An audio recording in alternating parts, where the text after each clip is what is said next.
بسم اللہ الرحمن الرحیم۔ السلام علیکم۔ میری بیوہ جٹھانی صدمے سے پاگل ہو گئی تھی۔ ہر وقت غصے میں رہتی تھی۔ شوہر کام پر جاتے ہوئے مجھے گھر میں بند کر جاتا کہ وہ پاگل عورت تمہیں نقصان نہ پہنچا دے۔ ایک دن میری طبیعت خراب ہوئی تو میں چھت پر اپنی ہمسائی سے دوائی لینے چلی آئی۔ تبھی جٹھانی کی چھت پر نظر پڑی تو روح کام گئی۔ وہاں میرا نام زہرا ہے۔ والدین نے بڑی دھوم دھام سے میری شادی اپنے دوست کے خاندان میں کی تھی۔ سسرال میں میرے شوہر کے صرف 2 بھائی ہی تھے جو بالکل ساتھ ہی اپنے اپنے گھروں میں رہتے تھے۔ میری شادی کو ابھی 3 ماہ ہی ہوئے تھے کہ جیٹھ کا انتقال ہو گیا اور صدمے سے جیٹھانی کا ذہنی توازن بگڑ گیا اور وہ پاگل ہو گئی۔ ہر کسی کو کاٹ کھانے کو دوڑتی، کوئی اس کی جائیدادوں سے دھکے دے کر باہر نکال دیتی۔ 1-2 بار تو وہ میرے شوہر کی غیر موجودگی میں ہمارے گھر تک آ گئی تھی اور مجھے بھی نقصان پہنچانا چاہا تھا۔ یہ سب میں نے اپنے شوہر کو بتایا تو وہ بہت پریشان ہوا اور اس کا حل اس نے یہ نکالا کہ کام پر جانے سے پہلے وہ باہر کا دروازہ لاک کر جاتا تھا تاکہ پاگل جٹھانی دوبارہ گھر تک آ کر مجھے کچھ کہے نہ۔ ایک دن میرا شوہر باہر سے تالا لگانا بھول گیا۔ اسی دن میری دیورانی چلی آئی کہ چلو جٹھانی کا حال چال پوچھ کر آتے ہیں۔ میں جانا تو نہیں چاہ رہی تھی مگر دیورانی کے اصرار پر اس کے ساتھ چلی گئی۔ جیسے ہی جیٹھانی نے دروازہ کھولا ہمیں دیکھ کر گھبرا گئی اور فوراً دروازہ بند کر دیا۔ ہم دونوں اس کی اس حرکت پر چونک گئیں کہ اس نے ایسا کیوں کیا۔ ابھی ہم واپس مڑنے ہی والے تھے کہ اس نے دروازہ کھول کر ہمیں اندر آنے کو کہہ دیا۔ اس وقت وہ بالکل ٹھیک لگ رہی تھی۔ ہم دونوں نے اسے مبارکباد دی کہ وہ ٹھیک ہو گئی ہے تو ایک دم سے اس کا رویہ بدل گیا۔ وہ پھر سے پہلے جیسی ہو گئی اور ہمیں دھکے دے کر اس نے گھر سے نکال دیا۔ میں بہت حیران ہوتے ہوئے اپنے گھر آئی تو حیرت کا ایک اور جھٹکا لگا۔ میرا شوہر پہلے سے ہی گھر میں موجود تھا۔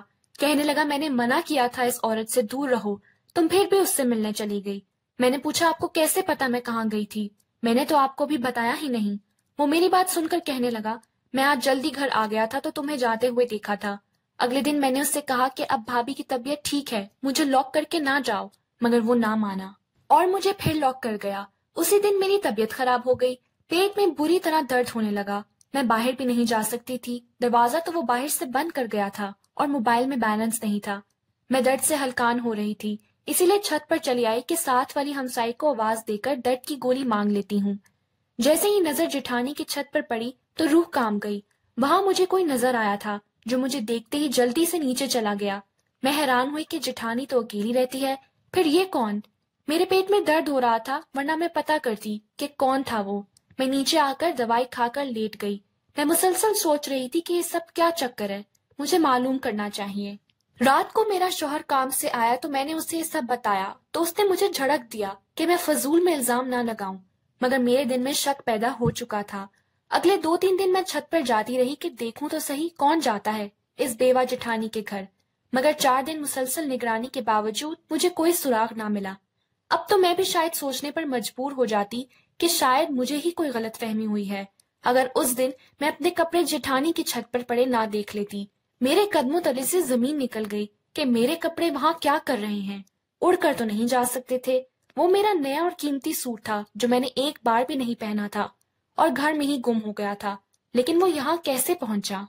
اب تو جیٹھانی پر میرا شک مضبوط ہو گیا، لیکن مسئلہ یہ تھا کہ میں گھر سے نکل نہیں سکتی تھی کیونکہ شوہر روز بند کر کر جاتا تھا۔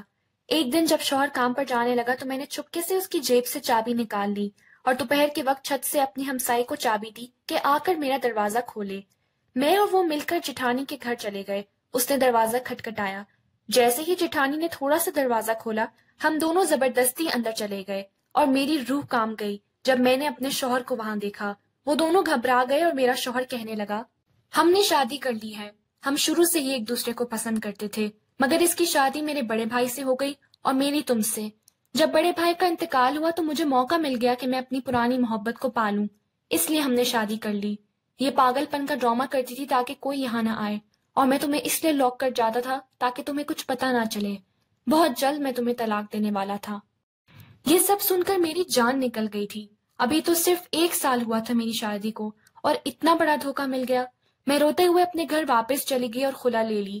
ان دونوں کا معاملہ میں نے اللہ پر چھوڑ دیا اور کچھ عرصے بعد پتہ چلا کہ اس عورت نے میرے شوہر کو بھی چھوڑ دیا تھا اور کسی امیر آدمی کے ساتھ بھاگ گئی۔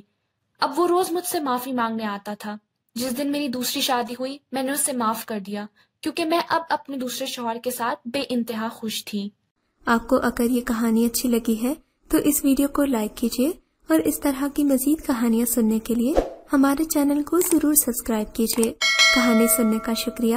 آپ سے ملاقات ہوگی اگلی ویڈیو میں، تب تک کے لیے اللہ حافظ۔